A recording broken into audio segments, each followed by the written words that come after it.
Welcome. Thank you for being here and happy Thursday. I am excited to be here today to talk about the INSEAD MBA application. So why don't we dive right in? So let's get one thing straight. INSEAD isn't does not admit talent alone. It admits intentionality. The application process is designed to identify not just whether you have achieved, which is expected, of course, but whether you've distilled those achievements into something future aligned, globally relevant, and strategically credible. If you are coasting on polish and prestige, so, if you're relying on your Goldman Sachs or Bain or BCG laurels, not calling those specific schools out, those specific companies out specifically, but those are just some of the top ranked programs or companies rather in their own respective spaces. So if you're relying on those to carry you through, you are really genuinely behind. Clarity wins. It always has, and it always will, especially when applications are increasing in European schools, given the global political environment that we're currently in. This is something to keep in mind as you continue your application preparation, irrespective of applying to the January term or applying to the August term.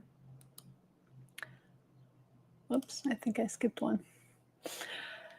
So INSEAD doesn't actually need a global passport. It needs a global thinker. Applicants often mistake global mobility for international maturity. The school is actually evaluating how you engage with complexity across cultures, how you plan, and how you adapt. This doesn't always mean that you have to have been a jet setter working in different geographies. It does expect goals that demonstrate this global interest and that you're going to show up ready. So in a 10-month program, there is really no patience for finding your purpose while you're at INSEAD.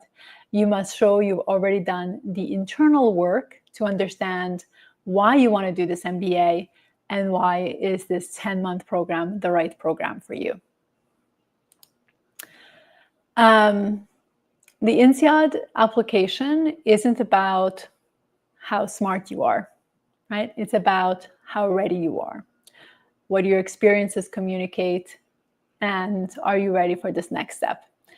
At INSEAD, there is, again, at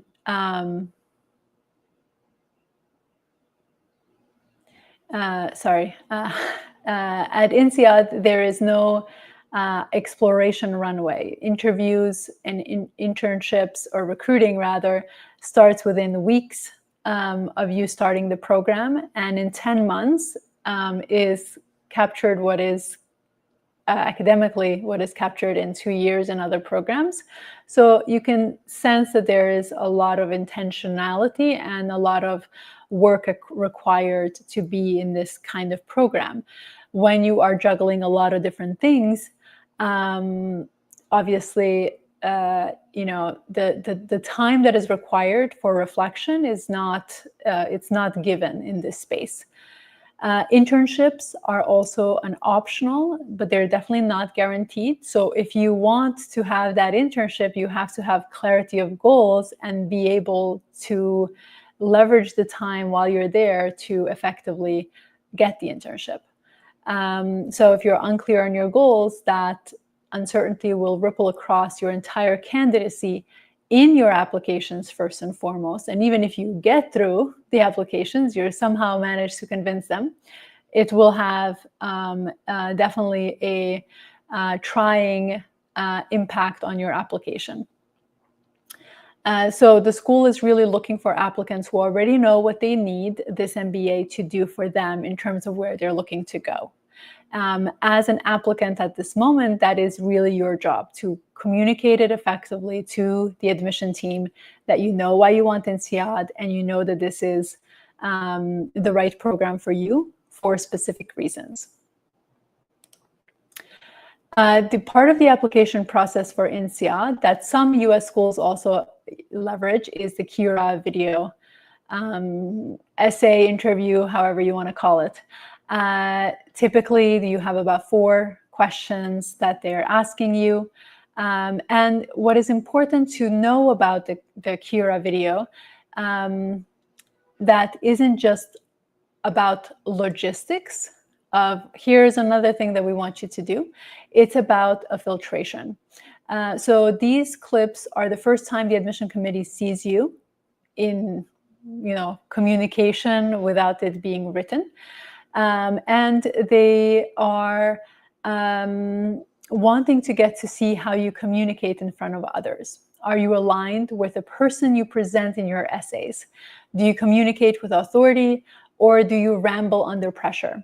You don't need, definitely you don't need to be polished, but you do need to be in line with the rest of your application. Because if your application communicates someone who is extremely thoughtful, it's a very polished presentation, and you show up in your video as someone who is scattered and is having a hard time thinking about how to respond to a question, those 2 personalities don't match and everything will come into question. So it's the Kira video component in the application. It is a part of the application that is there to check essentially credibility, doing a credibility check, used to assess whether your communication matches your written intent. And that's something that we definitely help applicants do, is prepare to have an alignment between what is written and what they communicate and how they communicate in their video components, as well as beyond, of course, but from the Kira talent perspective. The interviews at INSEAD are conducted by alumni. And as much as we love talking to alumni, this is a different experience than what you would do typically pre-application submission. So, when you're speaking to alumni, typically it's more of a conversation, talk through your goals, talk about what their experience was at INSEAD. When it comes to the interview, this is definitely not a coffee chat style. INSEAD interviews are with alumni who are who have over 10 years of work experience in the industry you're targeting. So there is a matching segment to the interview. And their job is to essentially assess whether your story holds water in what you want to accomplish. They're not there to assess your dreams, how ambitious they are. They're there to test your decision making and how feasible it is. If your goals are inflated, incoherent, or misaligned with market reality, they will see it and call it out. Maybe they may not call it out in front of you during the interview, but they will definitely call it out in the report that follows the interview and is shared with the admission committee who are making the decision.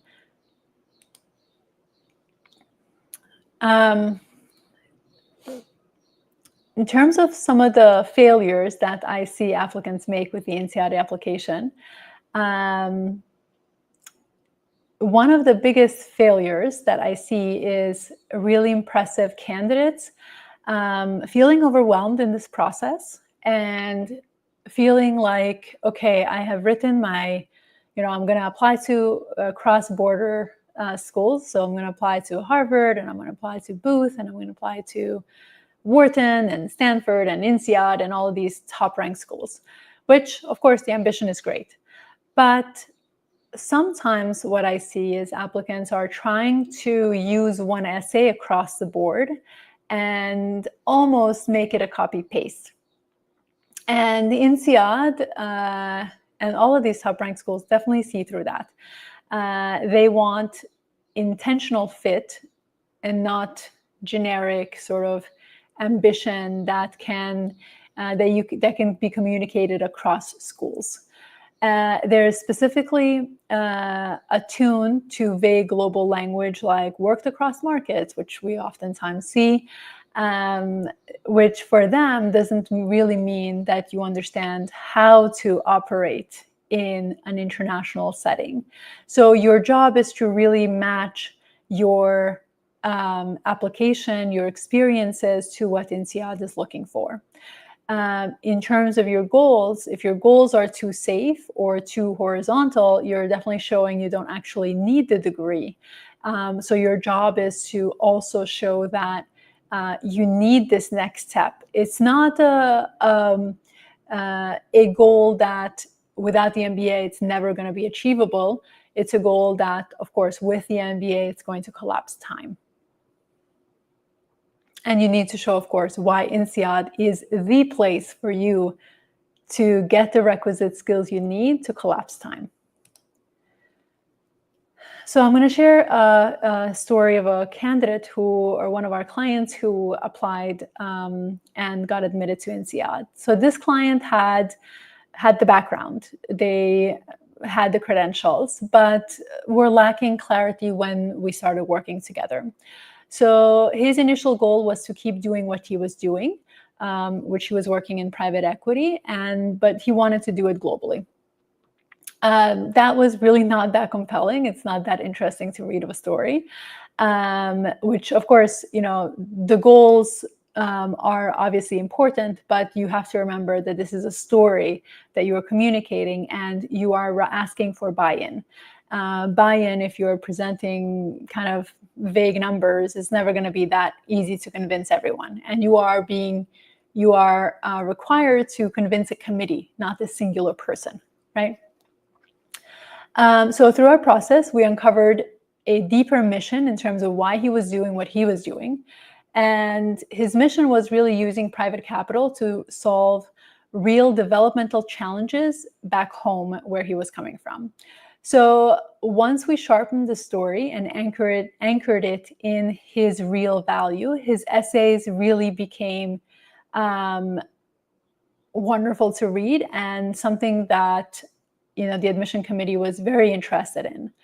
Now, what's important to remember here is that this transformation wasn't about adding, prestige or adding brand names or anything like that. It was about stripping ambiguity.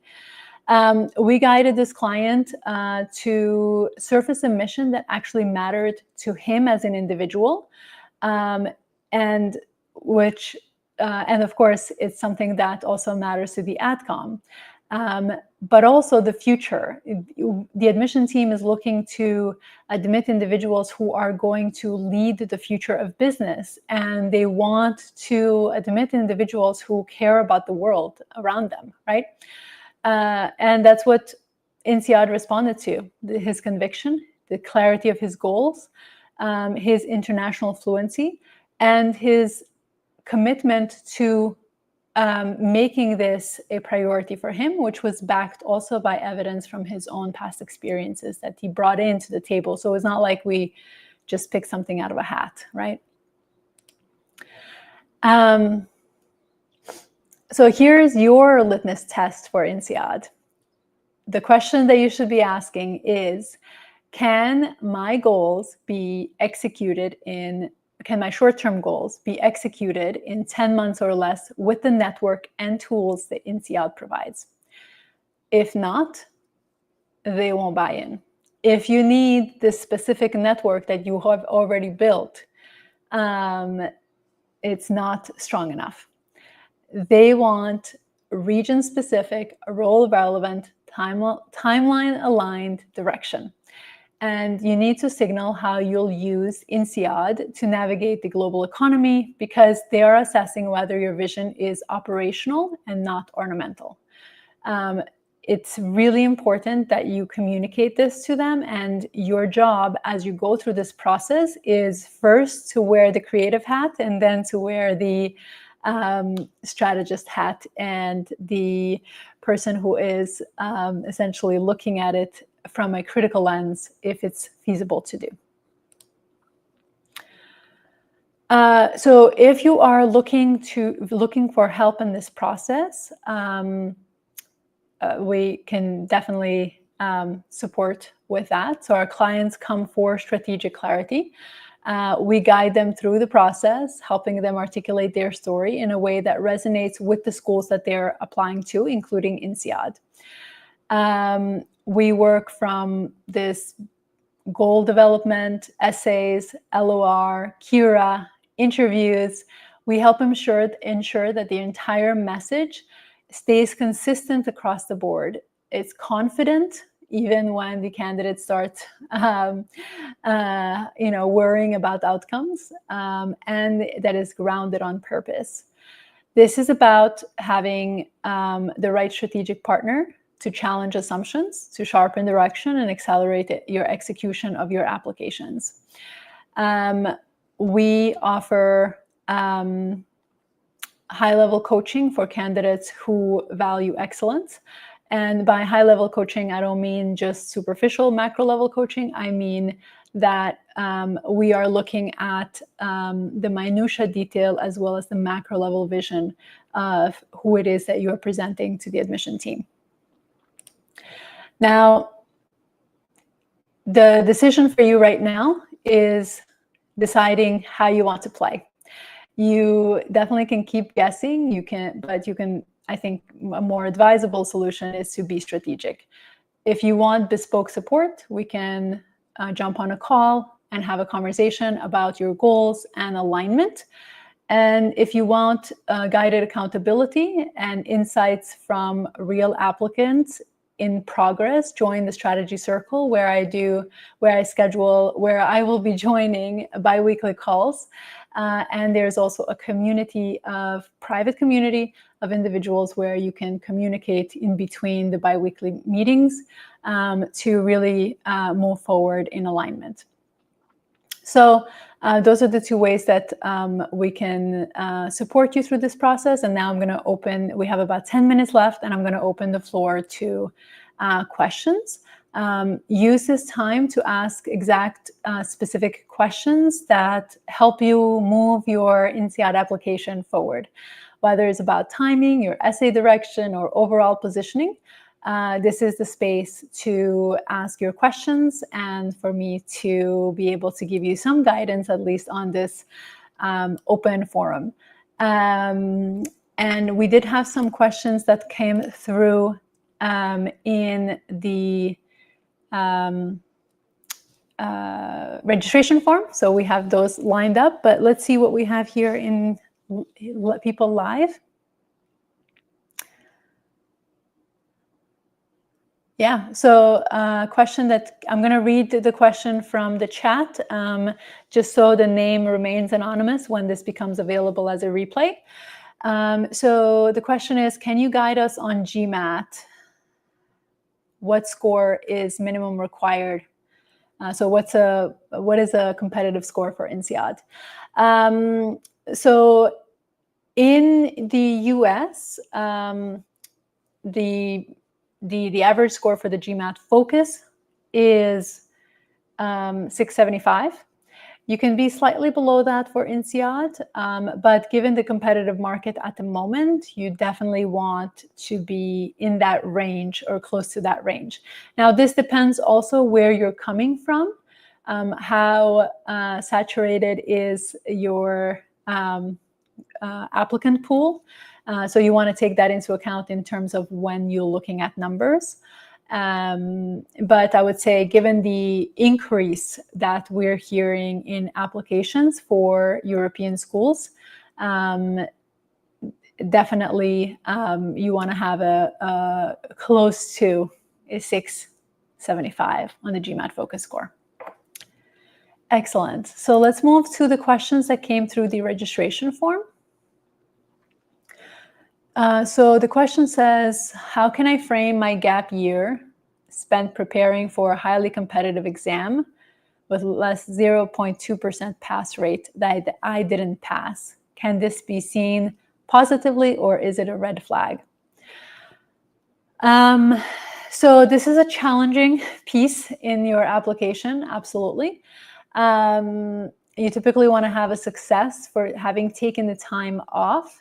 And this will be looked at, as a question from the admission team as potentially a red flag, to be very transparent with you.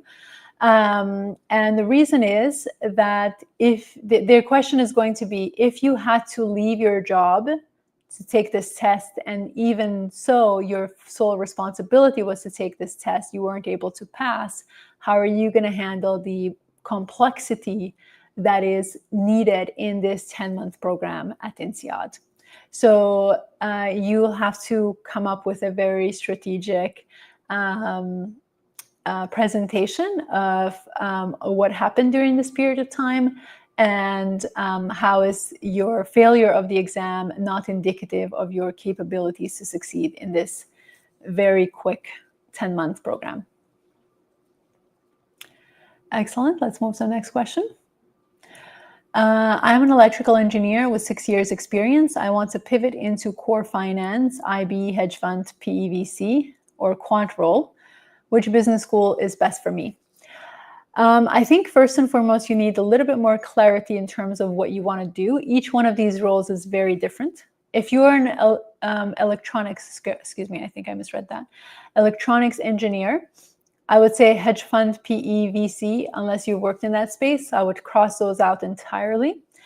Now, if you want to work in IB, I think that it can be possible depending on a few factors, but quant roles, you typically don't do an MBA for quant. So if you want a quant role, then you should be looking at a quantitatively focused program. It can be a master's degree, but not an MBA, because an MBA is not going to give you that opportunity. So I think your first step is going to be clarifying what it is that you want to do, and then targeting the programs, the right program. So whether it's an MBA or specialized masters. And then from there, you want to look at geographies, which geographies you want to focus on. Once you look between those two, then you can look at schools in there. But essentially finance, you are looking at schools that are strong in finance. In Europe, INSEAD, LBS are going to be the places to be. And in the United States, it's going to be Wharton, Booth, Columbia, and those kinds of schools. So again, it really depends on a few factors before you choose your schools. And I suggest that you work on the reflection first before moving into school selection. Excellent. Write your questions in whichever platform you're joining from. Know that we won't post the question on the screen so that we protect your anonymity, but we will be reading the question out loud. We have about 4 minutes left, so take the time to write your questions so we can answer within this time frame.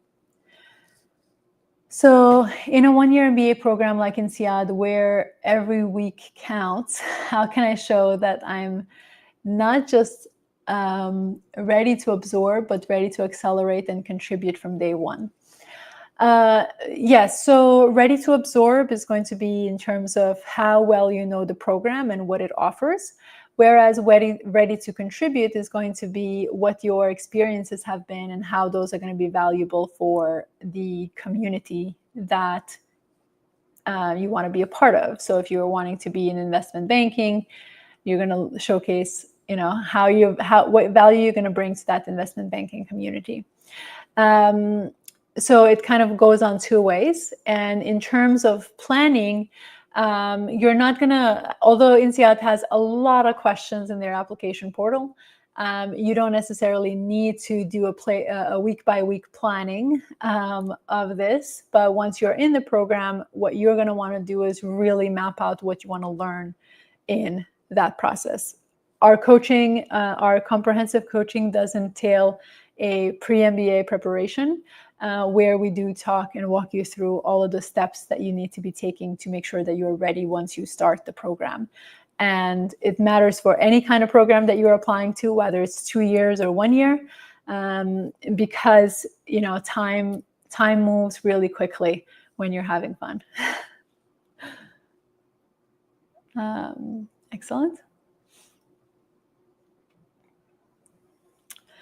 Okay, so how do I explain short tenures, job switches, or career pivots? Well, there's always a reason why you've made those moves. Typically, I would discourage you from focusing on negatives. So if you didn't like your boss, you got fired, like whatever those negative or perceived negatives can be, focus on growth. So, what were your experiences? What new experiences did this next opportunity offer you that you didn't have initially? So those are ways that you can think about in terms of explaining short tenures. It's all about story and all about how each piece of your narrative is adding to the collective story of who you are. And that's really important for you to keep in mind.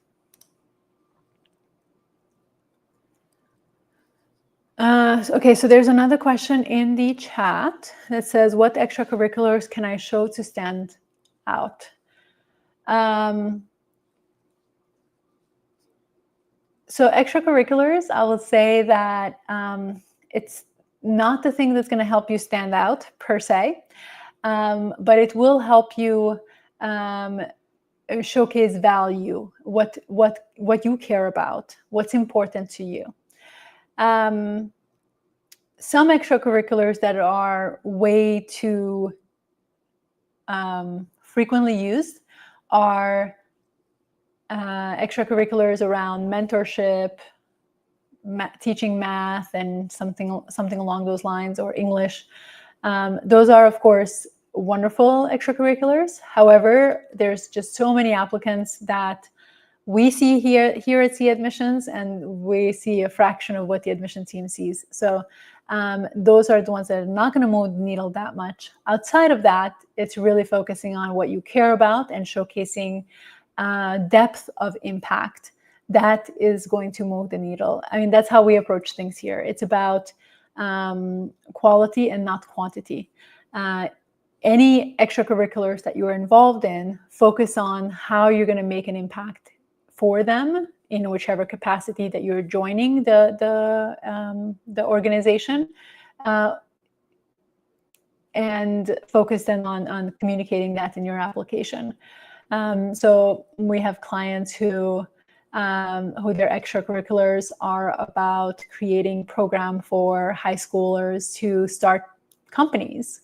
Other extracurriculars who are about creating, virtual travel for individuals who can't afford travel. It's about what your value system is, what you care about, and then looking for ways that you can already make an impact and use that in your application to present a holistic candidate for the admission team. Wonderful questions. Excellent. I think we're out of time at the moment. So next week, we're going to stay in Europe, and we're going to talk about, or I guess LBS is not technically in Europe, but you understand what I mean. We're going to focus on the LBS application. So join us, register, write your questions down so that we can answer those live, and join us live if that is a school that you are looking to apply to. And you have also an opportunity to join our MBA strategy circle, which is a new circle that we just opened up. And we meet every other week to talk about MBA applications. So if you want a private space, a private conversation, definitely join that as well. Excellent. So I will see you next week. And until next session, we will be monitoring the comments. So if you're watching this as a replay, write your questions in the comments, and we'll be able to answer it before our next live session. Thanks again, and see you next week.